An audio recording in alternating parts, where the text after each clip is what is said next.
Hi guys, welcome to my channel. So today we are discussing most important questions of financial management. जो हमने अभी तक chapter discuss करे हैं financial management के 8 चैप्टर, तो उसके बेसिस पर हम आज डिस्कस करने वाले हैं most important question of financial management. Financial management के जो मोस्ट इम्पॉर्टेंट क्वेश्चन है वो आज हम इस वीडियो में डिस्कस करने वाले हैं। तो फर्स्ट जो क्वेश्चन हमारे पास आता है that is meaning, definition and nature, scope of financial management. इसमें आपको लिखना है फाइनेंशियल मैनेजमेंट का मीनिंग क्या होता है, डेफिनेशन क्या होती है, देन फाइनेंशियल मैनेजमेंट जो हमारे पास है उसका नेचर क्या है, देन लास्ट वन आप लिखोगे कि फाइनेंशियल मैनेजमेंट जो होता है उसके स्कोप क्या क्या होते हैं। और ये क्वेश्चन है आपका वो 15 मार्क्स का आता है, क्योंकि ये क्वेश्चन बहुत लेंथी है। पहले आप उसमें मीनिंग लिखोगे, देन आप डेफिनेशन लिखोगे, नेचर लिखोगे फाइनेंशियल मैनेजमेंट का, और लास्ट में आप उसके स्कोप लिख सकते हो। स्कोप में आपके जो ऑब्जेक्टिव्स है वो भी आ जाते हैं। देन आते हैं सेकंड क्वेश्चन के पास। सेकंड क्वेश्चन जो है वो क्या है हमारे पास सेकंड क्वेश्चन है हमारे पास what are the objectives of financial management. जैसे मैंने आपको बताया कि स्कोप्स में आप ऑब्जेक्टिव भी ऐड कर सकते हो, तो अभी आपको सेम क्वेश्चन भी दिया गया है कि जो हमारे पास फाइनेंशियल मैनेजमेंट है उसके ऑब्जेक्टिव्स क्या है। ऑब्जेक्टिव्स यानी कि उद्देश्य। तो फाइनेंशियल मैनेजमेंट जो है उसके क्या ऑब्जेक्टिव है वो आपको अपने सेकंड क्वेश्चन में डिस्कस करना है, सेकंड क्वेश्चन में अपने आंसर शीट में लिखना है। देन सेकेंड ही क्वेश्चन में ऐड है गोल ऑफ फाइनेंशियल मैनेजमेंट। जो हमारी फाइनेंशियल मैनेजमेंट होती है उसका गोल क्या होता है, तो वो भी आपको इसमें लिखना है। देन हमारे पास थर्ड क्वेश्चन आता है हमारे पास इंपॉर्टेंस ऑफ फाइनेंशियल मैनेजमेंट। अब आपको ये भी कंफ्यूजन हो रहा होगा कि फर्स्ट क्वेश्चन भी फाइनेंशियल मैनेजमेंट से रिलेटेड, सेकंड क्वेश्चन भी फाइनेंशियल मैनेजमेंट से related, and then third question भी हमारा ऑलमोस्ट फाइनेंशियल मैनेजमेंट से रिलेटेड है। तो क्योंकि जो हमारा सब्जेक्ट है, हमारी जो बुक है दैट इज फाइनेंशियल मैनेजमेंट, तो बेसिक सी बात है कि अगर आप एक टॉपिक जो है पढ़ रहे हो या फिर एक सब्जेक्ट पढ़ रहे हो तो उस सब्जेक्ट से रिलेटेड आपको 3 से 4 क्वेश्चन आएंगे ही आएंगे। तो हमारा थर्ड क्वेश्चन क्या है that is importance of financial management. तो फाइनेंशियल मैनेजमेंट क्यों इम्पॉर्टेंट है, क्यों फाइनेंशियल मैनेजमेंट करते हैं, ये आपको अपने फोर्थ क्वेश्चन में जो है वो डिफाइन करना है, और ये क्वेश्चन आपका 10 मार्क्स का जो है वो बन जाएगा। देन आते हैं हमारे फोर्थ क्वेश्चन पे that is capital budgeting. Capital budgeting का मैं चैप्टर ऑलरेडी आपके साथ डिस्कस कर चुकी हूँ, शेयर भी कर चुकी हूँ, जिसका लिंक मैं आपको डिस्क्रिप्शन में दे दूंगी ताकि आपको और ज़्यादा ईजी हो जाए। तो क्वेश्चन क्या है हमारे पास, what is capital budgeting, meaning and nature of capital budgeting. Capital budgeting क्या होती है वो आपको बताना है। कैपिटल बजटिंग का मीनिंग क्या है, उसका नेचर क्या है कैपिटल बजटिंग का। देन जब आपने ये कर लिया, ये सारे क्वेश्चन जो है 15 मार्क्स के ही हैं मैक्सिमम। जो 10 मार्क का होगा वो भी मैं आपको बता दूंगी। जैसे इंपॉर्टेंस ऑफ फाइनेंशियल मैनेजमेंट है, ये 10 नंबर का क्वेश्चन आपको आ सकता है, लेकिन जो फर्स्ट क्वेश्चन है, सेकंड क्वेश्चन है and last one is fourth question जो हम अभी डिस्कस कर रहे हैं, वो आपको जो है वो 15 मार्क्स के ही क्वेश्चन आएंगे। तो हमारा फोर्थ क्वेश्चन क्या था जो हम डिस्कस कर रहे थे दैट इज कैपिटल बजटिंग क्या होती है, meaning and nature of capital budgeting क्या होता है, ये हो गया। देन इसमें ही हमारे पास ऐड है इम्पॉर्टेंस ऑफ कैपिटल बजटिंग। जो कैपिटल बजटिंग है उसकी इम्पॉर्टेंस क्या होती है ये आपको बताना है। देन आप हमारे पास फिफ्थ क्वेश्चन है that is capital budgeting process. जो कैपिटल बजटिंग होती है उसकी प्रोसेस क्या है, ये आपको 5 मार्क्स का भी हो सकता है, 10 का भी हो सकता है। अगर 5 मार्क्स का है तो आप उसके अकॉर्डिंग अपना आंसर लिखो, 10 मार्क्स का है तो आप उसके अकॉर्डिंग अपना आंसर लिखो, ये आप पे डिपेंड करता है।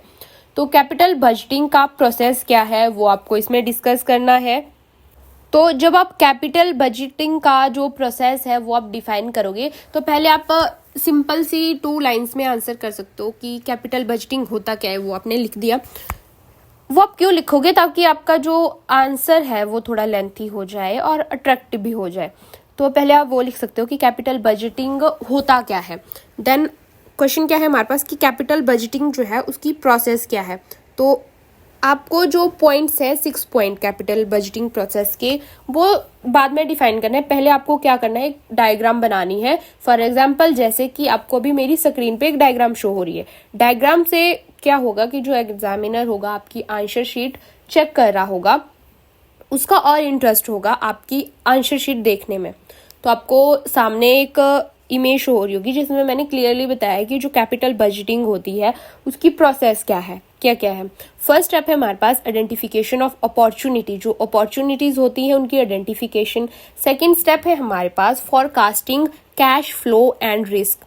थर्ड स्टेप है हमारे पास that is profitability evaluation of projects. Fourth step हमारे पास आता है कैपिटल बजट की प्रोसेस में, that is preparation of capital budget, जो हमारा कैपिटल बजट होता है उसकी प्रिपरेशन करना। फिफ्थ आता है हमारे पास इम्प्लीमेंटेशन ऑफ प्रोजेक्ट, प्रोजेक्ट का इम्प्लीमेंटेशन करना। देन लास्ट वन हमारे पास आता है पोस्ट ऑडिट ऑफ प्रोजेक्ट, जो प्रोजेक्ट है उसका ऑडिट पोस्ट। तो ये थे हमारे पास 6 स्टेप्स जो आपके कैपिटल बजटिंग प्रोसेस में आता है। जब आप ये डायग्राम बनाते हो और कैपिटल बजटिंग का मीनिंग लिखते हो तो वहीं पे ही आपके जो है वो 2 से 3 मार्क कंप्लीट हो जाते हैं। बाकी रहे आपके 6 स्टेप, अगर उनको आप 5 6 लाइंस में भी डिफाइन करते हो तो इजीली आपके 10 मार्क्स जो है वो कंप्लीट हो जाएंगे और आपके जो है वो 10 मार्क्स आप अर्न भी कर लोगे। देन आता है हमारे पास हमारा 6th question, that is techniques of capital budgeting. Capital budgeting जो हमारे पास है उसकी टेक्निक्स क्या क्या है वो आपको अपने छठे क्वेश्चन में आंसर करना है। For more like share and subscribe to the channel.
For more, like, share and subscribe to the channel.